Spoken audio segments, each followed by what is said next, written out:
Shalom, family. I'm here to give the second part of my testimony for shame to Ahayah. Now, in the last segment, I was explaining how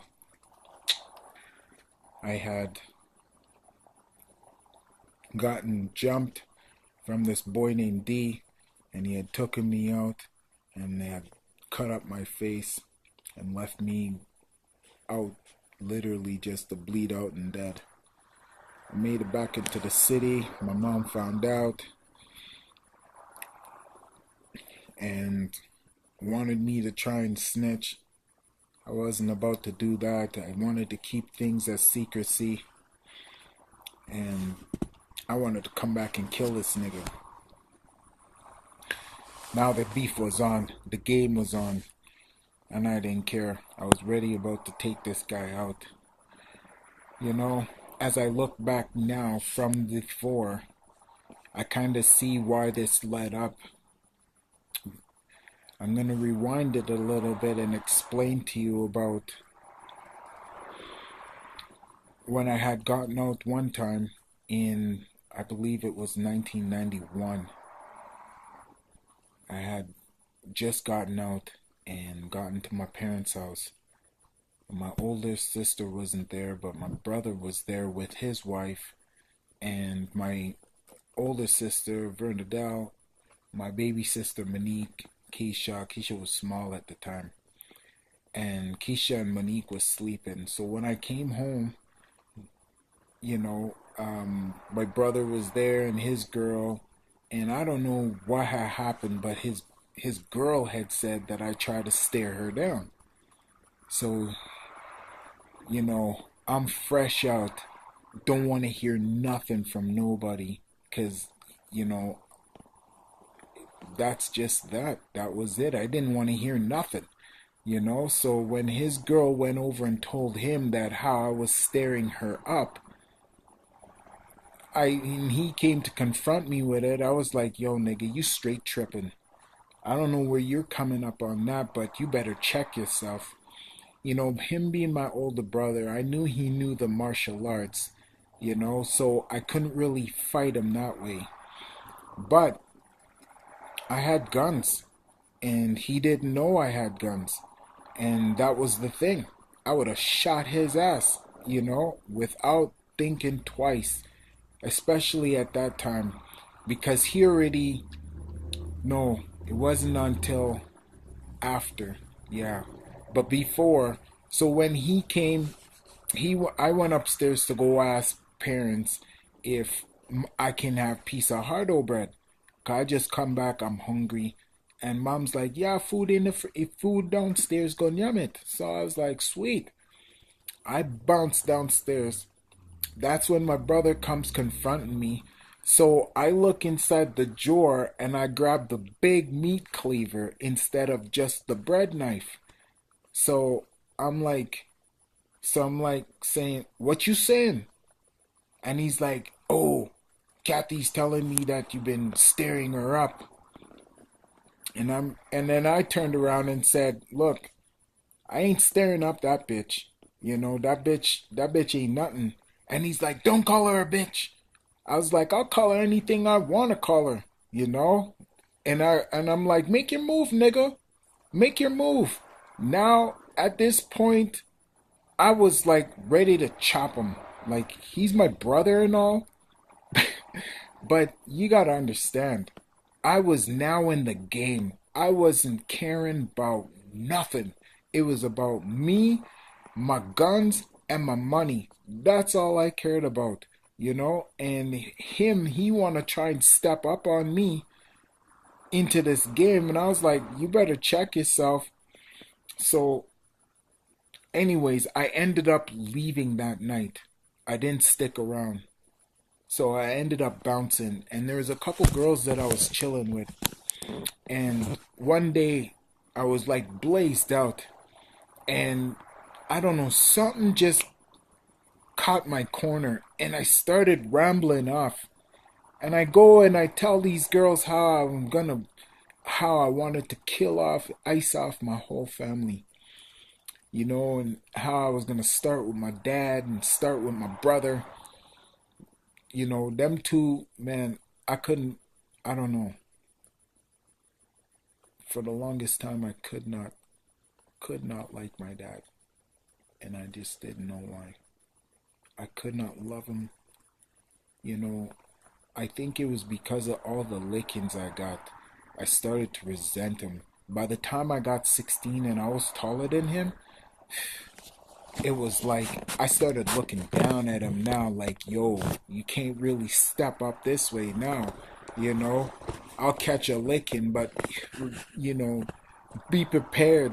Your youngin is gonna give you a licking back. It never did happen, but I stepped up to my dad like that, to the point because I was sick of the licks, you know.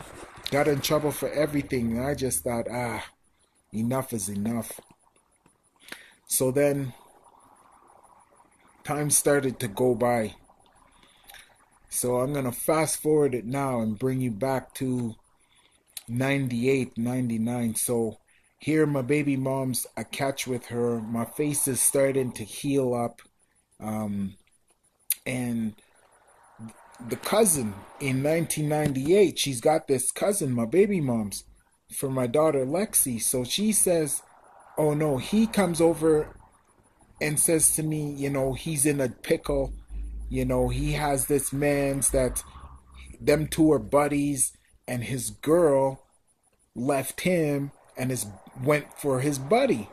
So I was like, ouch, your man's took your girl. I said that shit ain't cool for one because your man's ain't supposed to do that to you. So I was like, well, how about this?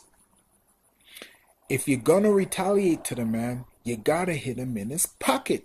You can't go back to the man physically and beat him up because one, you're gonna get he gonna call the cops on you. Two, the girl ain't gonna like you because you done beat up the new dude that she likes.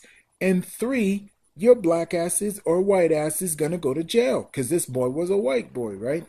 I said, yo, ass gonna go to jail. So you can't retaliate that way to try and bring back vengeance, physical vengeance on the man. You have to hit him in his pocket.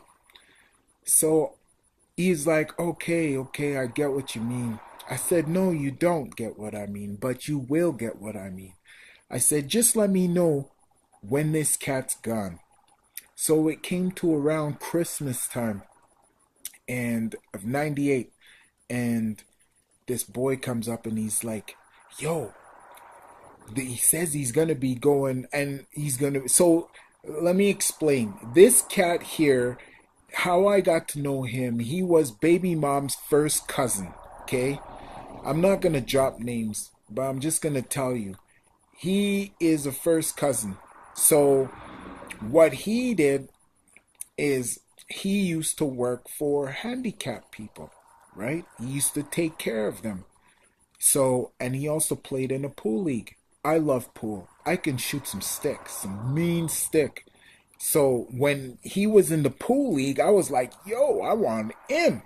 Once I got to know the circle of his friends, I was the black guy out of the group. And in my life, as a black man, I love being a black man. I'm not a black man. I'm a dark skinned black guy, dark skinned fella. I'm not a black man. My hair is black. I'm not black, you know? So I'm a dark skin, but when I come in, I know one, I'm gonna be loved or hated. Okay? Two, regardless if I'm loved or hated, people wanna know who I am. So that just blew everything up at the same time. So in the pool hall, we're there, and my man shows me who this cat was. So I'm like, okay. So, and he also works for taking care of handicapped people. So I was like, yo, let me know when this cat's gone. So one day I came back to my house. I had this crackhead driver. You know, I love the crackhead drivers because they can take you anywhere, everywhere for small pieces of bumps, and it don't really cost me nothing, right? At the end of the day, it would have been the same thing as fuel, right? From all the driving around. And plus, he had this little Firefly, so it was good.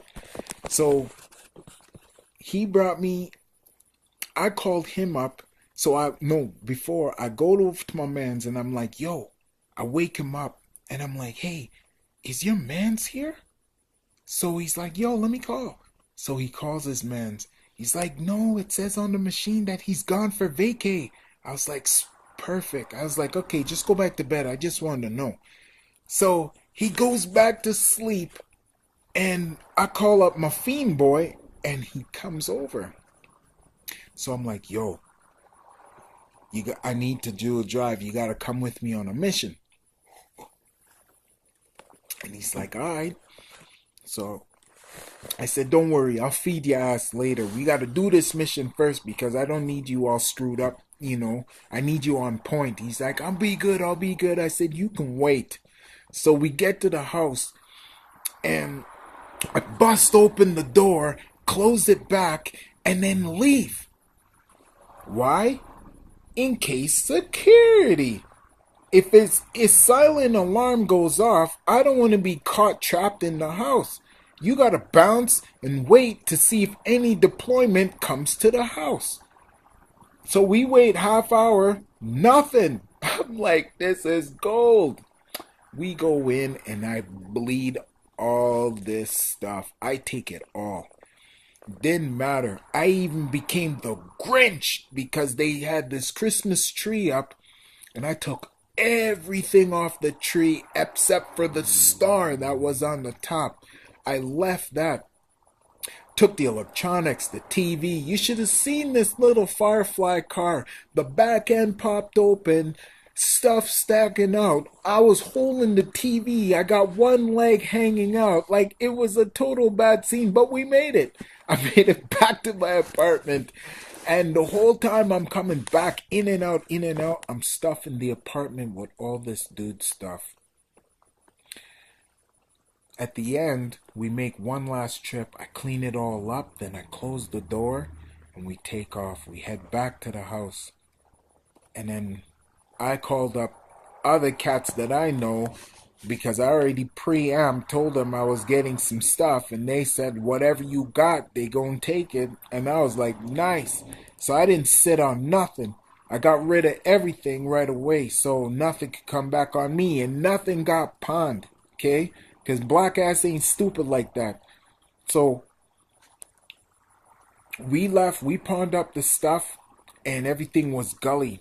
So I have an ex-partner now that came in later on. So that job got done. And homeboy, I come back and get to the house, and I wake up cousin. And I'm like, Merry Christmas! This cat looks around, the apartment is packed. He can't move nowhere. So he's like, how am I gonna get out? I gotta go I gotta go use the bathroom. Like, crawl over something, I said, but don't break nothing, cause you break it, you pay for it, right? So he's trying to ask me what happened. I said, don't worry about what happened. I said, your man's just got touched. He's like, oh, I get it now. So I got rid of everything, didn't keep nothing, sold it all, keep the money. So at this time now, I have an ex-partner that, I had known from before, from juvenile. He was a good friend of mine. He wasn't there all the way at the top. But I love this little nigga because this nigga had heart. That was the thing that was good about him. He had heart. So anyway, we teamed up together and we started pulling off some robberies. And we started doing stores. Now, that was my thing. That was my rush. I don't know why, but that was my thrill.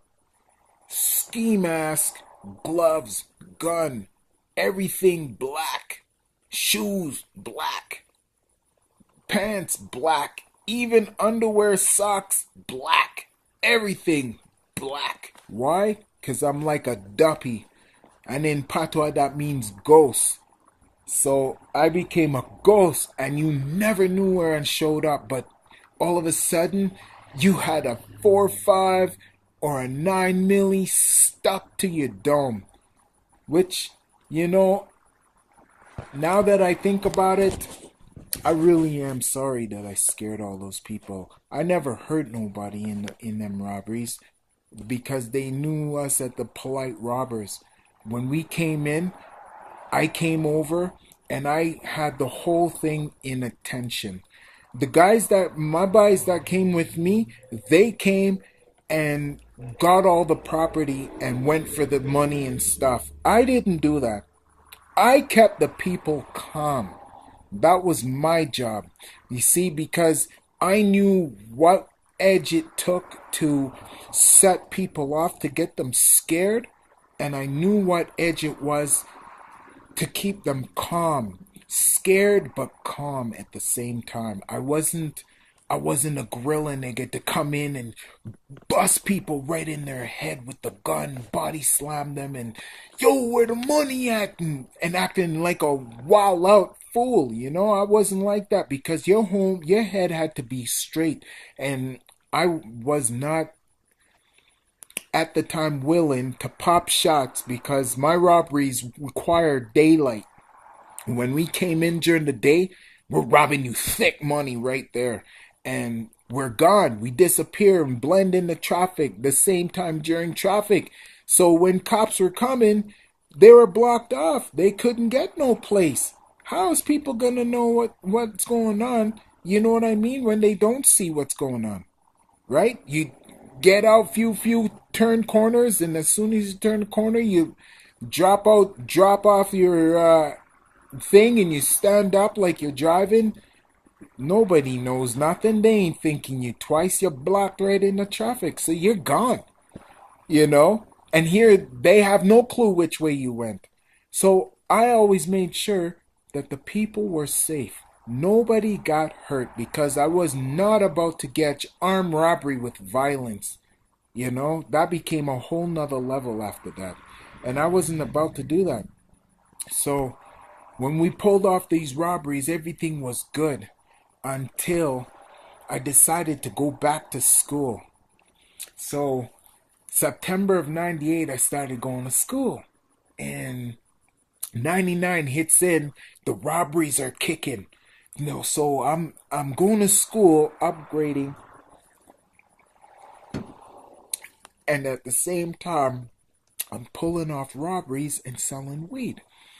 So I get connected with these girls. Love these girls. I love women. I've always had, love women. Anyways, so there's this one girl that caught my eye, and I just got to know her. So it took me a little bit of time, and I got to know her, and we was talking, and she's like, yeah, she smokes herbs. I was like, sweet. I was like, well, I'll meet you after school. We'll smoke some trees. So she started introducing me to some of her other friends, and then one brethren of mine knew this other girl, and one day the girls came, and the girl that I liked was telling me this story about how she can get herbs, but this guy was a pervert and she didn't like him. And I was like, well, what do you mean? She'd like, well, he will go and front you dope. Like I can always get dope from him, but every time I go and get dope, he thinks it's now he can go and just touch me. He'll slap my ass or grab my tits. And I was like, what? I was like, so this cat's using the dope to try and catch a feel. I said, to me, that's like Creepville. So I was like, okay. So, I kind of thought about it and then threw it at the back of my head because I was thinking, okay, well, this clown. So I go and I meet a couple other girls after school and we go puffing, and all of a sudden, this story comes out again. They're like, yo, they know this cat that they can get herbs, but they're like, no. Because at this time, I already sold out all my joints. I come in with a 30 bag of joints. Okay? I sell each joint for $5. You do the math. I'm making money. It's little money, but it's every day at school. You know what I'm saying? And that's gone at lunch. So 30 spliffs is all I need to roll. That's $150, just in case you were slow on the math. So, anyways, not to insult anybody's intelligence, math was my thing. That's my thing. Anyways, so they're talking about how this boy has trees, but he likes to cop a feel. So I said, hold on. I said, yo, I was like, I heard about this cat before. And they're like, yeah, he's just a total piece of shit. So I was like, okay. So then I said, you know what? Tomorrow, meet me after school here. And they're like, okay. I said, I'm going to have some killer. So that night, I re-upped in trees. I come back. I made about 50 joints this time because I didn't want to run out. So now I head to school and I meet up with the girls. And then the girl that I like, I see at lunch and I'm like, yo, I said, you ain't got to go nowhere after school, right? She's like, no. I said, okay, meet me after school. I said, I want you to meet somebody. She's like, okay. So we all broke out, went to class, and then we met up after school. School comes, and then all the two girls, they're all at the smoking area where I told them to meet me. And I'm like, yo, Aaron, what's happening? And then next girl, I was like, the girl I like, I'm not going to mention her name. Because in the end, she sold me out. And yeah, it was a bad scene. But anyways, so she comes over and I was like, Aaron, this is blah, blah, and blah, blah. This is Aaron. And she's like, okay. So then I started bunning out a spliff because I didn't want to open up and bring up saying, oh, da da da da da. I want the shit to come out by itself. They don't need me to bring it out. So I'm like, yo, this is some alright trees. I said, but I'm out. I still got trees on me, but I'm like, y'all can get trees? And they're like, yeah, we can get trees, but I don't really want to go there. It's this creep down the hill. And then Aaron's like, oh, creep, is that blah, blah, blah you're talking about? Yeah. And then, so said, so done. My magic had worked. The story now has come out. These girls are in heat conversation with this boy. And now I'm like, nice. This is my next jack move. I'm going to kick this boy's teeth right down his belly. So I set it up. I go and I talk to my cousin. Now this is my partner. I called him my cousin because he was my roll dog. Anyways, so we linked up. And I'm like, yo, we got food to eat, man.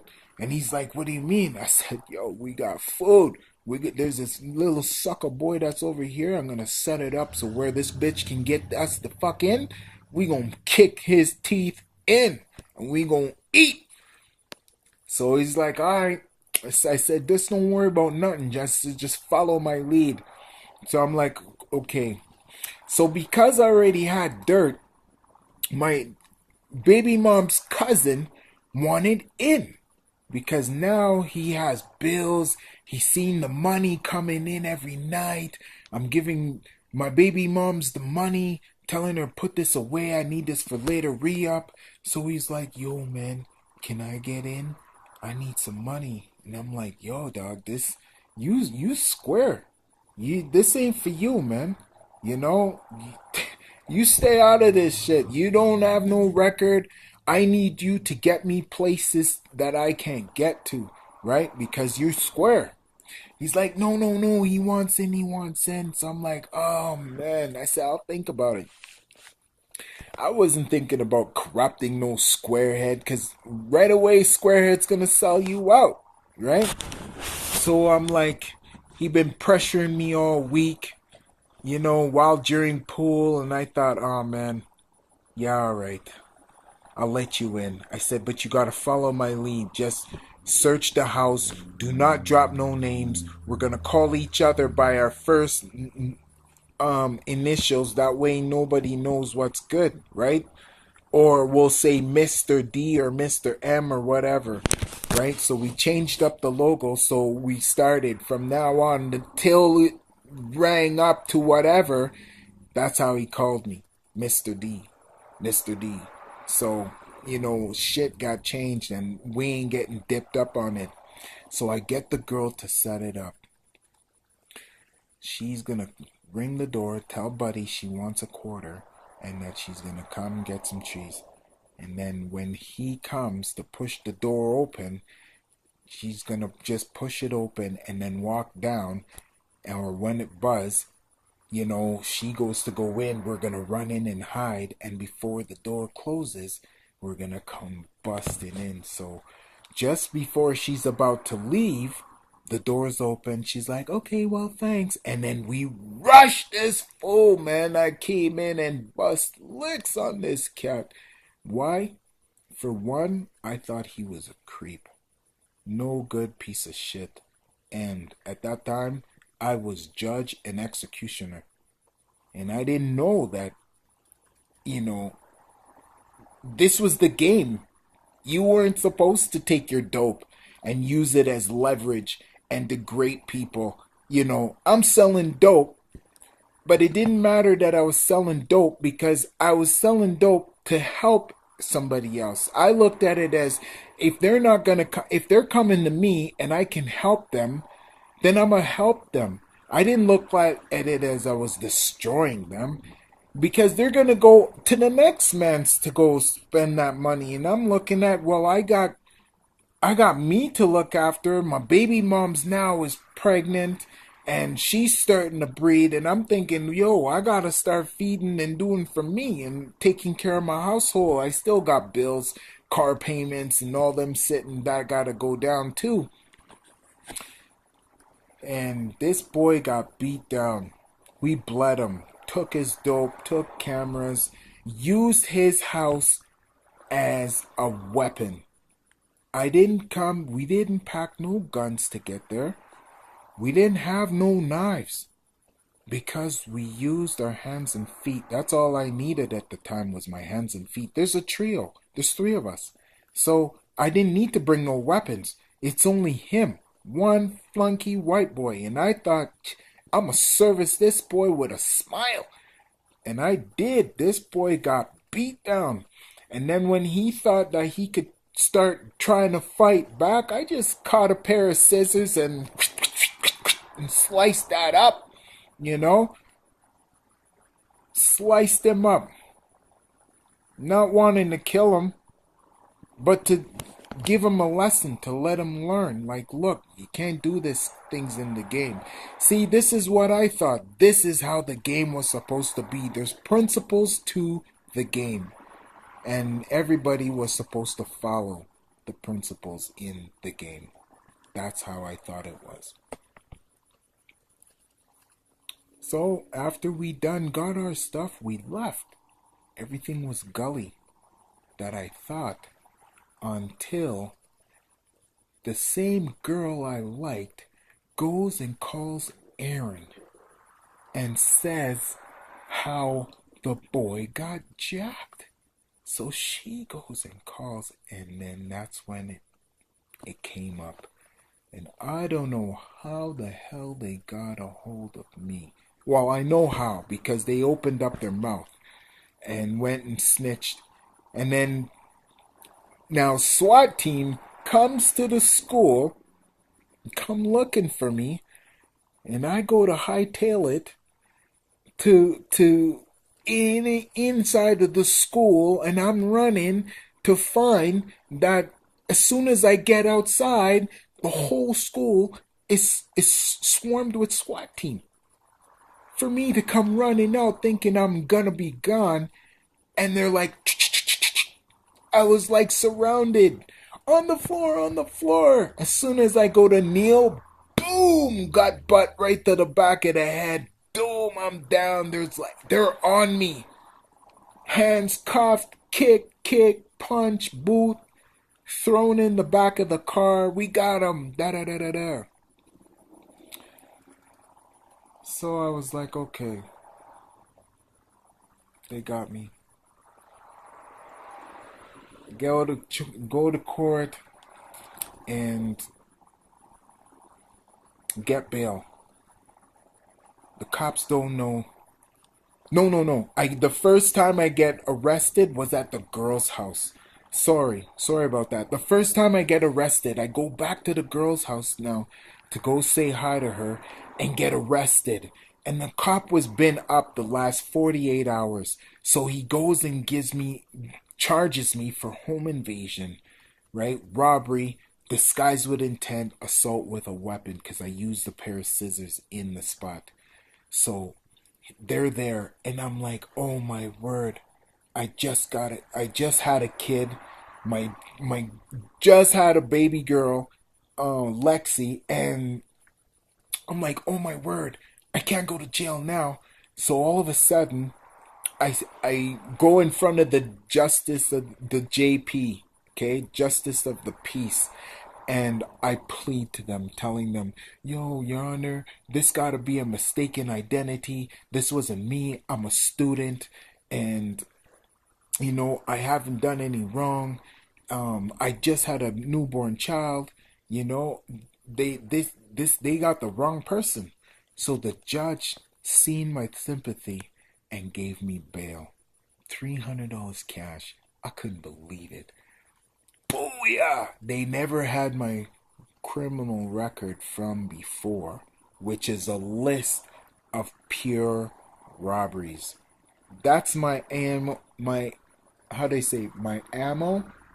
My ammo? I don't know. My motto, right? Robberies was my thing. Kicking down doors. I was a gorilla nigga, but not as a gorilla pimp. Don't get it twisted. So anyway, so now this comes and I'm like, what? I can't believe it. So I get bail and I'm out and I go back to school. And all of a sudden they gave me, one of the conditions was that I can't be within 50 feet of the girl that I like. But the thing I didn't understand is we go to school at the same school. So how can that clause be? So all of a sudden now, one day they come to the school and they're like, yo, Tyrone, you're wanted. And I'm like, fuck this, I'm out of here. And I hightail it. I start running into school. That's when bust out the front, SWAT everywhere, gun butt to the head, down on the floor, boots, kicks, gone to jail. This is now December 16th, 1999. Okay? And I'm going up to court. I get busted on a Thursday. I'm in now. I can't go in front of JP no more because second time they arrest me and they revoke me because of the condition that I was in the same school at the same time with this girl. So I broke the condition. So they got me on a breach, a condition. They ain't gonna let me out now, especially now that I gotta go up in front of the judge. The Crown Prosecutor has got my criminal record background. This is juvie, and it's this robbery, home invasion. They ain't letting me out. So the Crown comes to my lawyer and says they want 10 to 15 years. I'm like, holy shit. I said, I can't do this. 10 to 15, I said, I'll take 6 years or 4 years right now. And then he's like, the best I can do is 6. I said, done. And I said, no, I'll take the 4. I said, they can't get me on nothing. They got nothing. And he's like, no, they do got you. And he goes and he throws 3 different books on the table.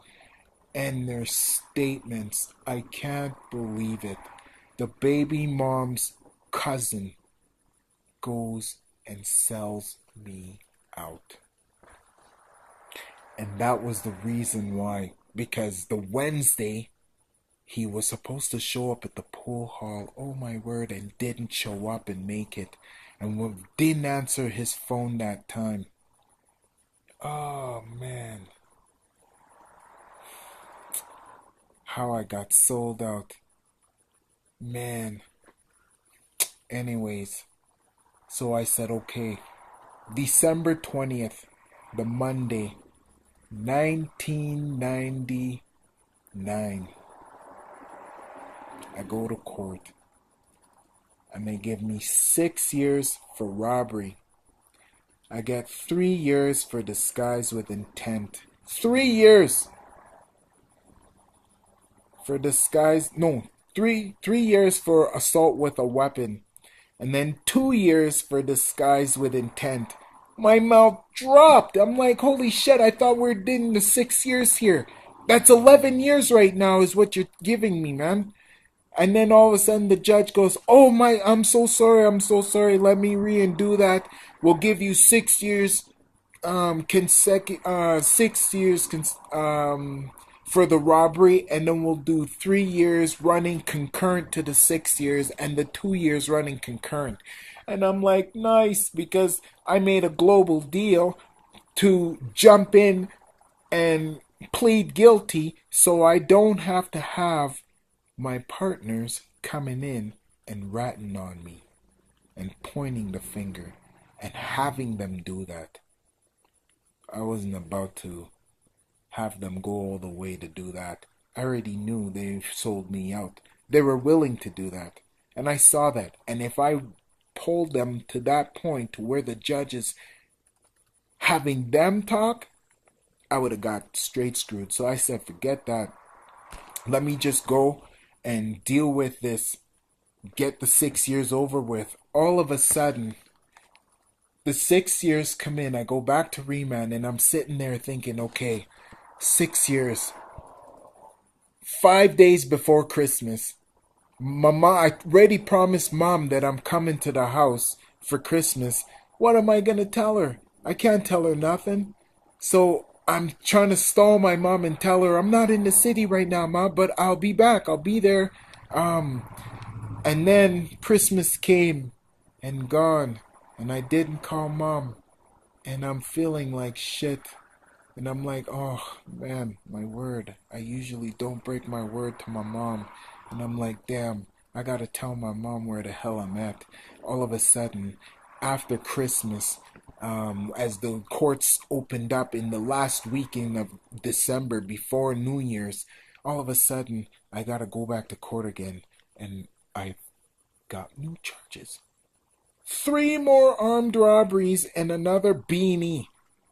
And I knew it right then and there who sold me out.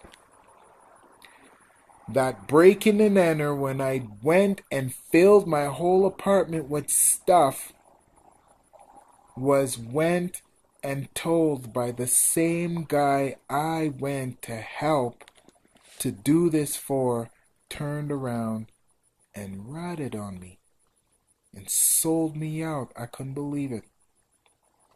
So here I go back to court, and they're like, well, I said I took a global deal. This no way you can come back and charge me with more time, because that's one of against one of the constitutions. So they said, well, because this is kind of like new evidence and it wasn't with the rest, what we'll do is we'll give you 1 year concurrent to 1 year consecutive each charge.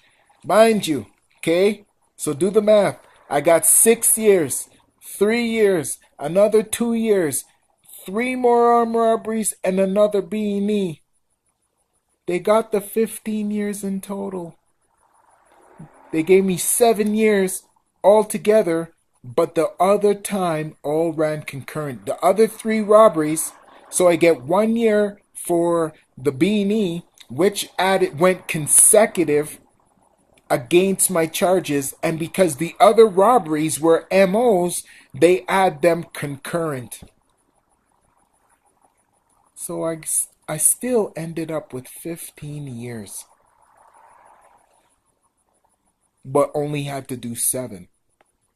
So I'm like, oh damn, on my way to the pen now. 7 years. I gotta call my mom. Now it's after January. I'm getting close to my birthday. I still haven't been to my mom's. And I call my mom. And I'm like, Mom, I'm so sorry to tell you. I got bad news. Man, when I told my mom, it killed her. Oh my word. My mom got so sick. I couldn't believe it. My mom got so sick. Oh my word. And I felt so bad. And I freaked out. And I punched out a couple people and ended up in a hole and almost got maxed out and told them that I would chill out. And I told them they found word what happened of why I freaked out, so they gave me that leeway. So as it stands now, here I just got a brand new little girl. October 9th, she was born.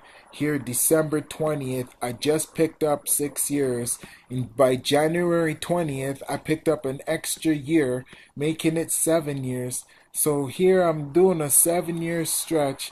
Baby mom's come to check me now at the penitentiary. She's telling me she can't do this. And I'm like, yo, I won't be in here long, just as long as I still got the support and whatnot, and I could still make money while I'm in here to supply us and make us good. You ain't got nothing to worry about. She's like, all right. So 2000 comes in. By January of 2001, I got a PFV with the baby moms, which is a conjugal visit. I haven't seen nobody in a long time, so I'm like, yeah, 72 hours with my girl. I'm like, I'm gonna beat that ass right up. So she comes, and things is good. Got to see my little girl. We eat food. She cooked for me. I cook for her. Everything's good. And then she drops on me, telling me she don't know if she'd be able to do this anymore. And I was trying to calm her down, and everything was good. All of a sudden, she just stopped writing, stopped answering my calls, stopped writing. Then all of a sudden, my mom calls me and says, no. So things started going on. I figured, okay, well, she's going to do her thing. It is what it is. I start doing me now, because now my mentality, I'm stressing the hell out. My head is still on the streets, and I'm locked up.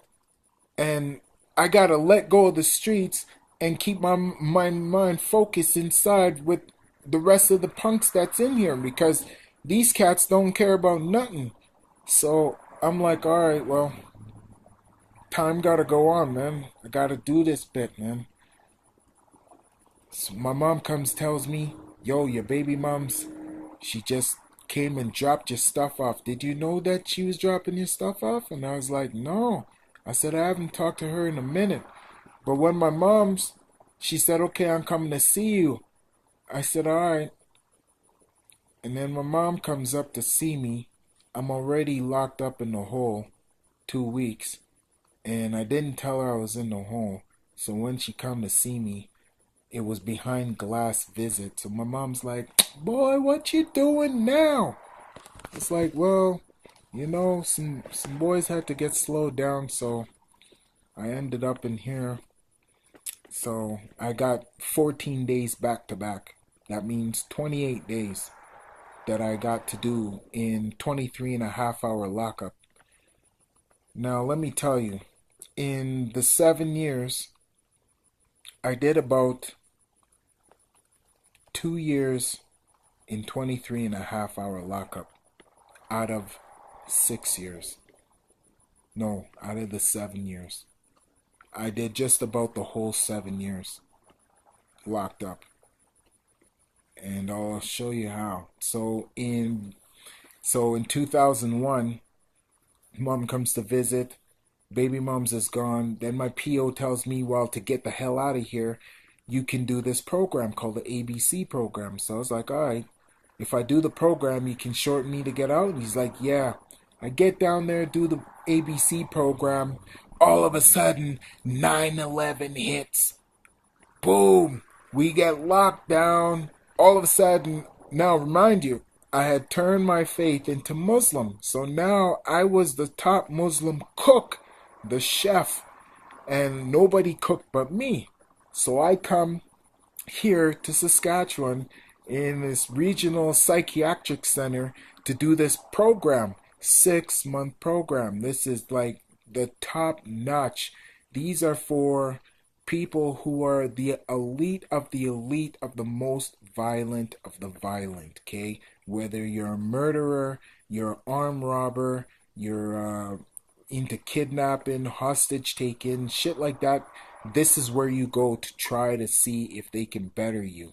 And if you can't pass this program, then there's literally, they think there's no help. But, you know, as they say. So, because I was spitting rhymes, when I was there, they had a talent contest. I spit some rhymes, and all of a sudden they were like, "Oh my word, we got to do something about this guy. The lyrics that he's spitting." They weren't understanding. I'm spitting the same lyrics that's on the CDs. The only thing is, it's mine. I'm writing my own rhymes. But the format is almost the same as the music that's coming out. NWA, Schoolie D, Public Enemy, Naughty by Nature, and all these other crews that's coming out. My stuff is just the same. Busta Rhymes, Naughty or Mob Deep. Like, I'm spitting out niggas. You know what I'm saying? The Lux wasn't until, like, early 2000s, which is, yeah, at this time and that, you know what I'm saying? And the Violators, all these cats that's coming out, it was all East and West, back and forth about the hip hop and the rap, the mix. And I'm spitting for the West Side, C-Town. That's how we do, right? Or MTL from where I'm from, right? So, anyway, the talent show goes through. They analyze me on this thing. We get total lockdown. Everything's all in chaotic situation.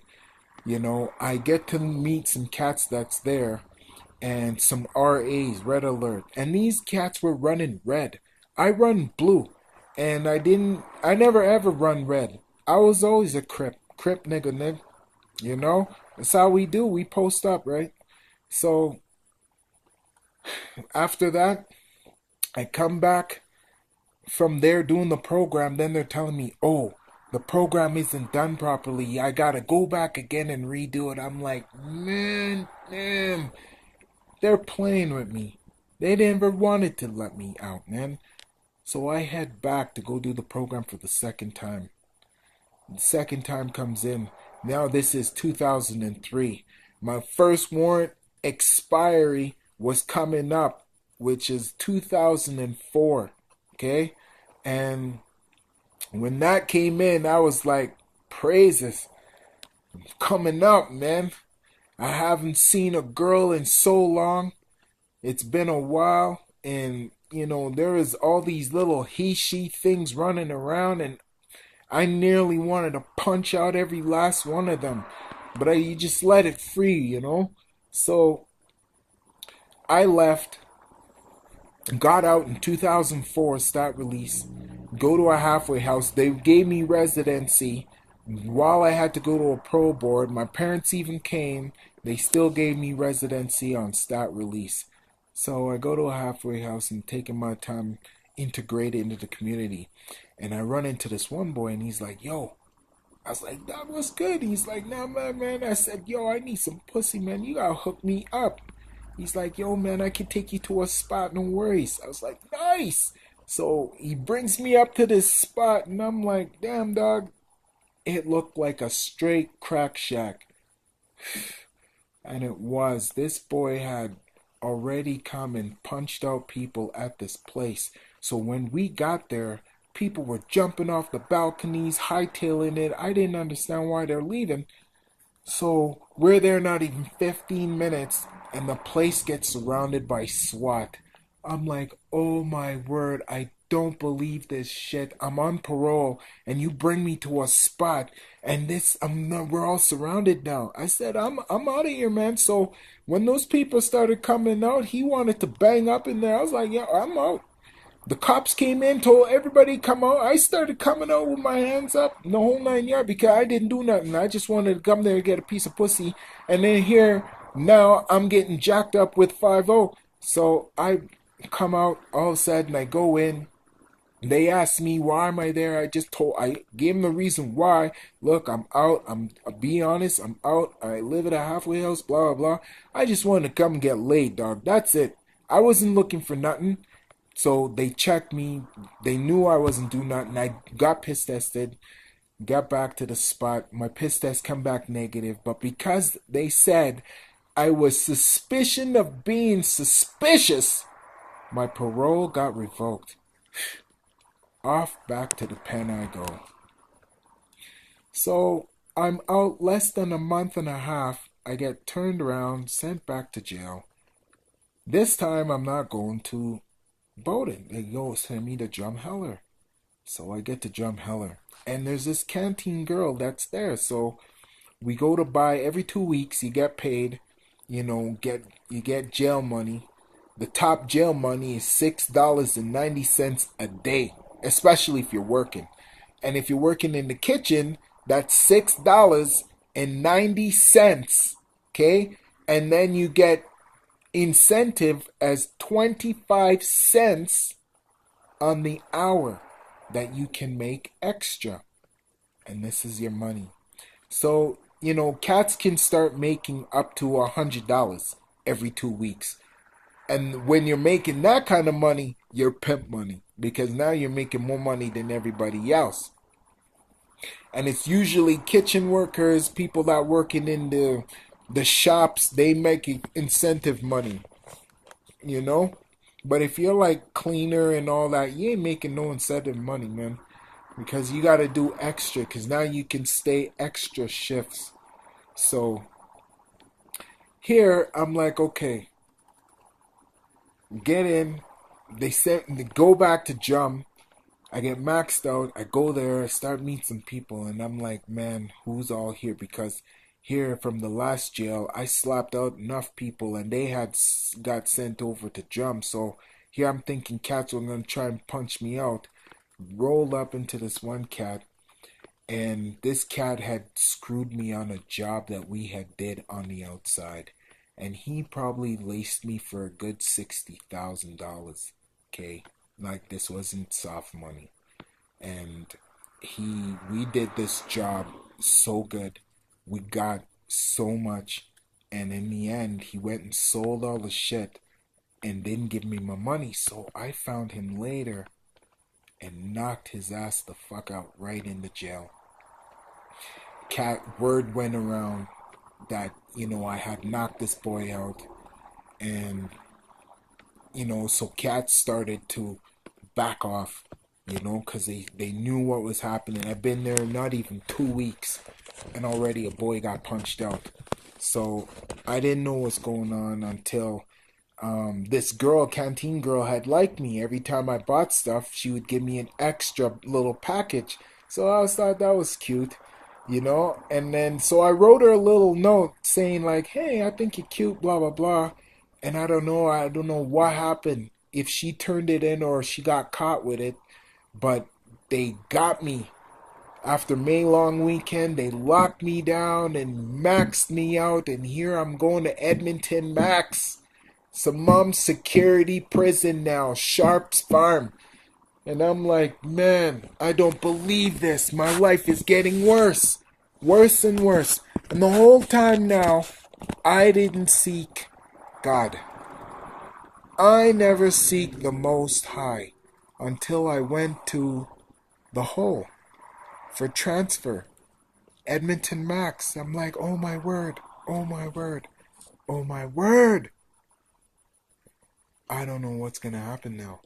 And I'm thinking, shit, I'm going to maximum security. Anything from there is the shoe. I'm like sweating now. I'm not small. I'm a big nigga. I'm 35 pounds. It still don't matter. Especially if cat's gonna try and get you. They come up 2, 3 at a time. It's not one-on-one. These cats come in deep. So Even if you're big, it just means more poke holes. That's it, you know? And I was like, damn, I'm going on the max now. Oh. So the day of transfer, we get to the max. I got me a Bible. The chaplain came down. I requested a Bible so I could read. I start praying, start reading, start praying, start reading, asking Most High to guide me and watch over me. And then once I got in, I got to the jail. I still kept the Bible. I got cutlery. Now they give you spoon and fork. And then while I was there, every night, I'd be under my bed and I'm sharpening my utensils. I'm sharpening my knife, and I got it right to a point. My toothbrush into a point. I'm sharpening everything underneath my bed because I don't have nothing, right? And then when they ask for my spoonware, I don't got none because my spoonware has now turned into weapons, which you can get charged inside, which you get whole time again. So I made the top point of my spoon my shiv, and I held on to my spoon, my cutlery and that, and it's in my hand. So when they come, they always see it in my hand, and I ain't letting go of it until it's ready, because if I let go, I'm using it. Straight up. And that's the way it was. So I sharpened up my thing and got it to a sweet point.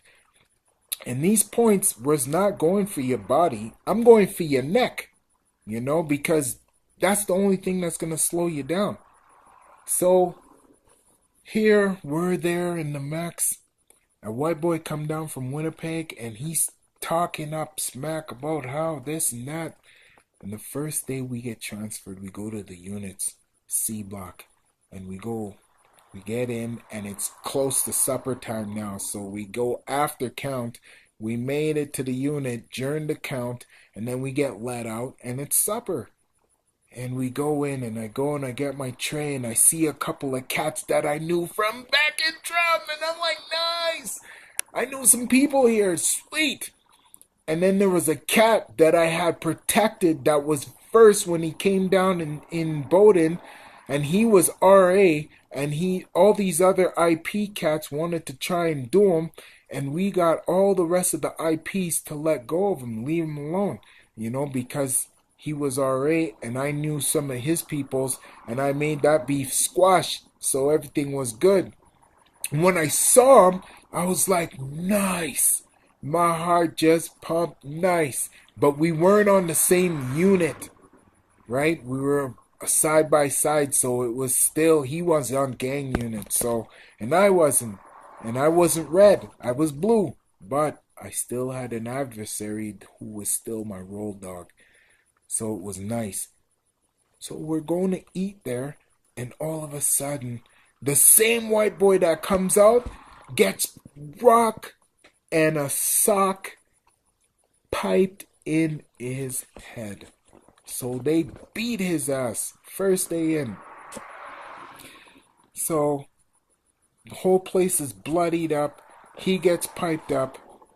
And I'm like, oh my word, I don't believe this. First day out, I don't even get to eat my supper, and already we're locked down. So they got shivs. I helped bring shivs back in. And then we get to the units. We're locked down. We're locked down for like a month. When you're in the max for a lockdown, they don't play. They lock you down for a month, period. And as soon as you get off lockdown, start up your shit again, another month. Lockdown. And mind you, this is 23 and a half hour lockup. That's what I'm saying. I wasn't joking about this lockdown sitting. And I got tired of the lockdown. And by the time the years kept going, I was like, I had enough of this shit. So 2005 came. And no, 2006. And I'm getting time for parole. And there was a period of time in there in Edmonton where there was no other blacks but me. And they had transferred me to this unit called War Unit, which is White Aryan Resistance. Okay? And for the last 8 months of my time, I spent my days to a neighbor who had a swastika tattooed on his head. but we became good friends. The biggest roll dog they had on their unit was my man's. You believe that? The biggest cat they had, I was pumping iron with him, and everybody else didn't do nothing because that was their man's. He was their muscle, and he was working out with me, and he wasn't gonna give out his workout partner because I was black, So that was the most bonus thing about it. I love that.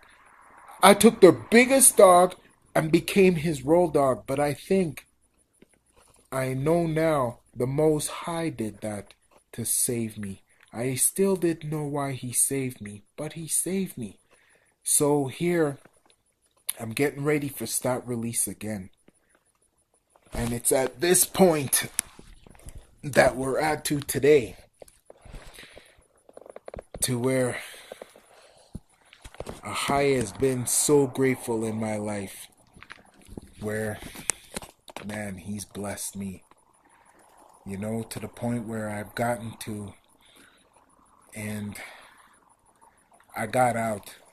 And the first day I got out, the one of the guards named Z, I went to school with him. This cat, he had more game than me when we were Jewies. And I couldn't believe how he was a guard.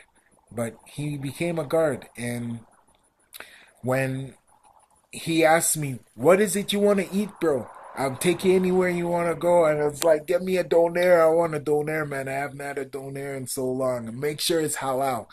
And he's like, "Nice, I got the place." So he takes me to go get this doner, and I get this doner and this drink, two, two, uh, two, two, tapioca. Tapioca was the drink, okay? Something like that. Anyways, so I get this drink, supersized donair. I eat half, get to the halfway house. I'm in the halfway house and they're asking me if they give me a urinalysis, will I be dirty? I said, yeah, I'll be dirty. You know, I said, the boys smoked weed with me the night before. I'll be dirty. And they're like, okay, well, I'll talk to your PO about it. I was like, all right. So I go upstairs and I'm trying to get the lowdown from my roommate. So he's telling me what's going on. I start eating my sandwich. Not even 5 minutes later, a cop pulls up. And he goes, oh, the cops are here. And like an idiot, I go and speak it. And I said, yeah, they're probably here for me. Another 5 minutes after that, knock on the door, and he's like, Mr. Steele, your parole's been revoked. I'm like, man. I was like, yeah, okay.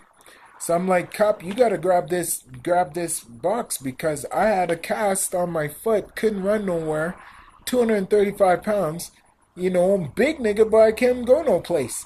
So all of a sudden, he grabbed the box. I go to the remand, and I get to the remand, and they keep me there. Nobody don't talk to me. About 10 days go by, and a PO comes, and he's like, yo, why should we give you back your parole?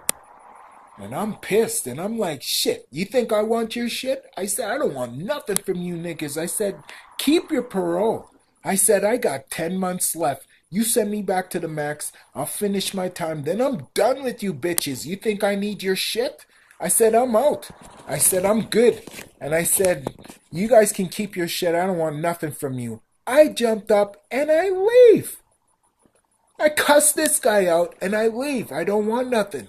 All of a sudden, 3 days later, they said, Steele, pack up your stuff. You're leaving. I said, okay, sweet.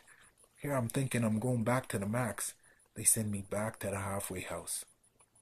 I knew I'm set up. Because they didn't have a urinalysis from me, they couldn't revoke me. So they send me out, and it was like a Thursday. So they said, well, you're going for a piss test Saturday, and you can do the piss then, and then we'll find out with whatever, and then you can just go about your business. But you gotta be at your urinalysis to get it. So I'm like, all right, no worries. So I said, fine, we can go and do that. So I go do the urinalysis, and that weekend I run into some people that I had knew from back in the jail, from where I first went. And I'm like, nice, brethren, blah blah blah. I give him the lowdown on what was going on. Told him I need the belts. Sorry about that. They're gonna be trying to set me up to take a fall, and I know the urinalysis is gonna come back at 6 o'clock. So I started from when I got back. I started getting Slurpee from quarter to 6. So I have the last 15 minutes. Grab a Slurpee, go and come back because the store was just down the block, down the street, not even far, half a block. So they're like, okay, no worries, be fast. So I'm like, oh yeah, I'll run there and run back. So I run there, run back, and I do this every night. So the night when the time for the urinalysis, I'm like, oh, can I go get the Slurpee? And they're like, I don't know. I said, yeah, I got 15 minutes. I said, I'll be fast. It'll only take me like 5 minutes. They're like, okay, hurry up and go and come back. I signed out and I leave my shit at the door and I bounce. I didn't even bother come back because I knew by 6 o'clock, right after 6, every Tuesday, the urinalysis ticket gonna come up, and then if guys are gonna get shipped, they get transferred out Tuesday, and the new recruits come in on Wednesday, so they'll have open beds. That's how they do it. It's a repeat cycle. So, and then when you come out on the Wednesday, they give you the 2 days where you get to smell the outside, and then Friday comes, it's weekend, and you're like, oh my word, you're all excited. Weekend's here, you want to go party, smelling the liquor all over, weed's there, guys are already getting drunk and smoking at the halfway house. You want in, like a fool, you screw up, parole revoke. But, I was on a different mission. My mission was to come see my mom. I haven't seen her in the last 7 years, and I wanted to see her. No, I saw her in 2004 when I was out, but it was only for like a month. And I was about to go back in. I wanted to see my mom. So I'm on the run. And while I leave to go on the run, Edmonton Max gets put on lockdown because this was in May now of 2006, and Edmonton Max goes on lockdown because there's a handgun, 22 handgun inside the prison. I wasn't about to go back at that time now. I was like, forget this. It's like this place is, Edmonton's on lockdown city. I didn't want to go on lockdown now that I smell the outside and freedom. I hightailed it. But my picture was underneath Edmonton Max, me being on the run. 230 pounds, high risk offender, Canada wide warrant now. Not Alberta wide, Canada wide. I'm wanted all over Canada. Picture splashed. I'm high risk offender out of Edmonton Supermax or Edmonton Maximum Security Institution. And I'm thinking, oh shit, doesn't matter where I go, people are going to be looking for me now. So I stayed at my boy's place, chill out, work some things out with my mama to get money, then hooked up with this native girl and started to deal with her. She had keys to one of the malls because she was a cleaner there. So I was like thinking, nice, I'm going to pull me a big heist from the jewelry stores, bounce out, then I can head down, see my mom's, go to BC, turn myself in, and be in the cushy jails that's out there. Didn't work out that way. The day leaving, or while on the run into this nigga and he's telling me some shit. So I'm like, alright, I'll link up with you in a little bit. So the day I'm leaving, and I had no clue why I turned around to see this punk, but damn, I turned around to go see this cat. and get to the house. Give my driver, mind you, like I told you, I had crackheads for drivers. So I have this guy driving for me, and you gotta go slow and steady, easy, do the speed limit and all that. And we headed down to the address to this boy Gibby. So I get to the place, and I seen this undercover, knowing that he was there, but not knowing that he's watching the house. Get into the house, and they're not even 10-15 minutes, and I see the spotlight outside the house and a bunch of cops. And I'm like, holy shit, I gotta get the hell out of here. I'm already on the run, and I wasn't about to do nothing to get caught. I want to see my mom's. So I cut open the window, and I had this big meat cleaver like knife with me because I was chopping up herbs. The girl that I was with wanted to go take a piss, so I just followed her in the bathroom. It don't matter to me, right? It's only natural. People gotta pee. People gotta pee. Mind you, I got three sisters, so all that was like nothing. Anything about women, I already know because my sisters had sent me through childhood. I had an older brother, but they sent me when it was that time of the month to go get all their necessary things. So, about that, women don't have nothing to be embarrassed about because I was the go-getter into getting that stuff. And I didn't care when I went to go get it because, I cost them too because it was either a chocolate bar or a bag of chips that I had to get in order to go get your girly stuff, right? Because it didn't bother me. And all the older ladies were like, oh, you're so cute getting your sister's girly stuff. I'm like, yeah, I get gum and chips out of the deal, sometimes a little extra. But, so at that time we were in the bathroom, and then I said, when you get out, close the door and then just take your time and close it. Flush the toilet, take your time and close the door.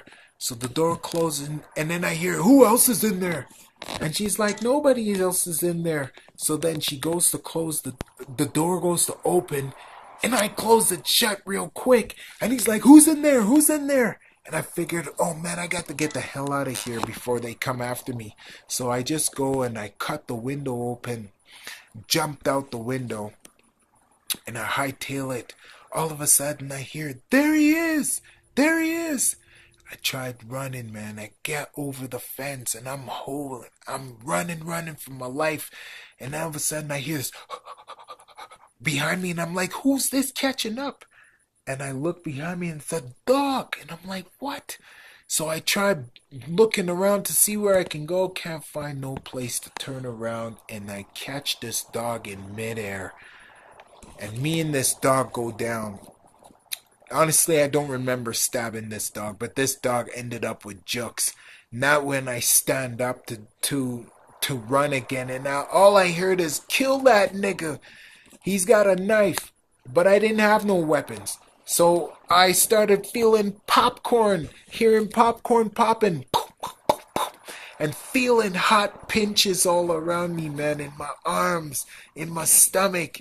And I turn to run, and I feel just the hotness in my back. Next thing I know, I'm on the ground, and I can't move, laying on my back. And these cops come running over to me, and they kick me in my face, bust off my lip, man. And they're like, get up, nigga, get up. And I'm like, I can't move. And all of a sudden, I hear these two next shots.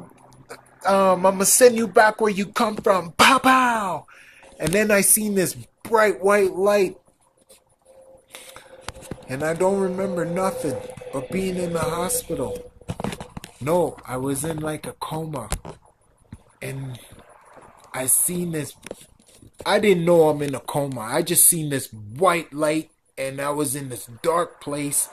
And this tall, huge thing that whenever it talked, it like growled. It was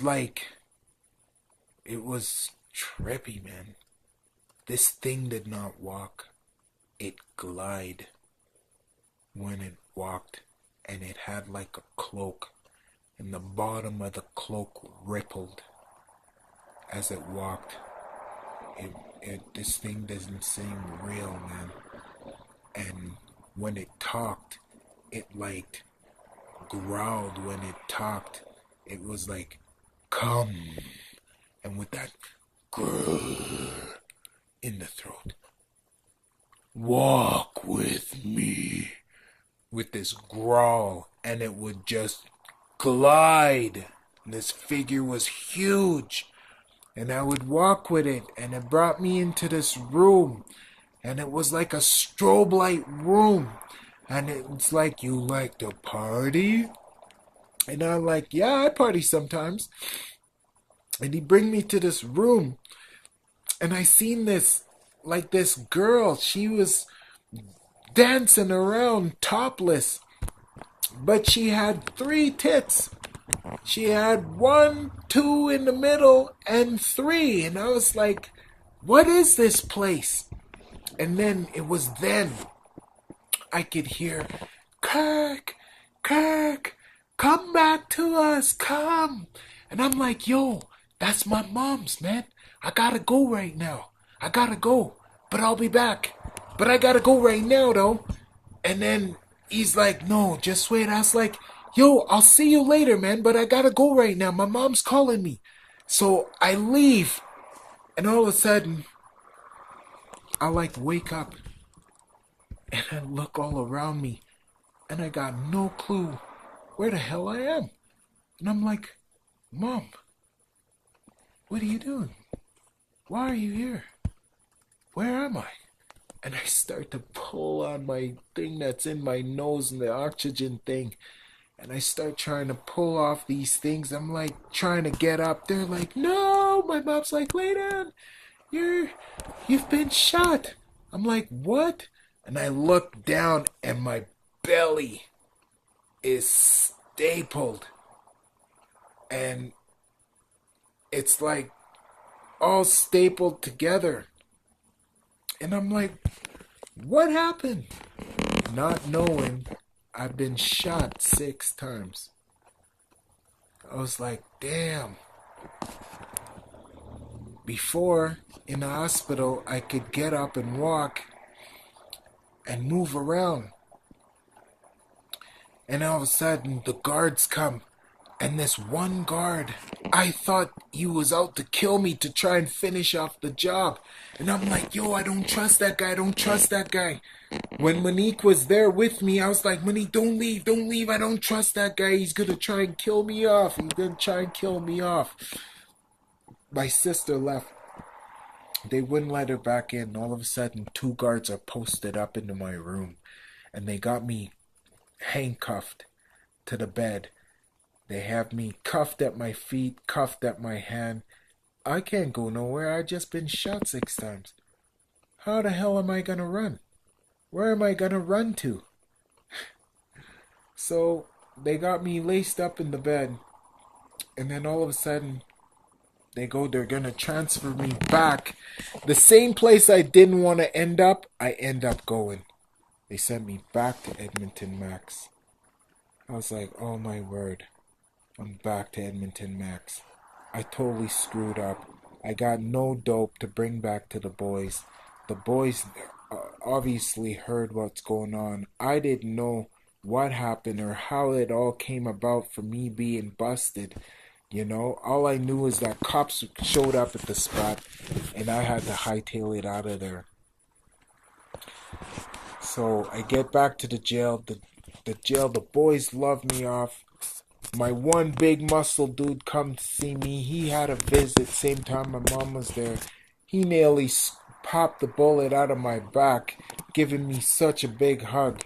Squeezed the shit right out of me. You know, I couldn't believe it. But then they put me in this room and the cold air kept colding my back, and I kept telling them I'm freezing in here, freezing. And I think they did it on purpose to try and kill me off. So, anyways, I caught osteomyelitis in my spine, which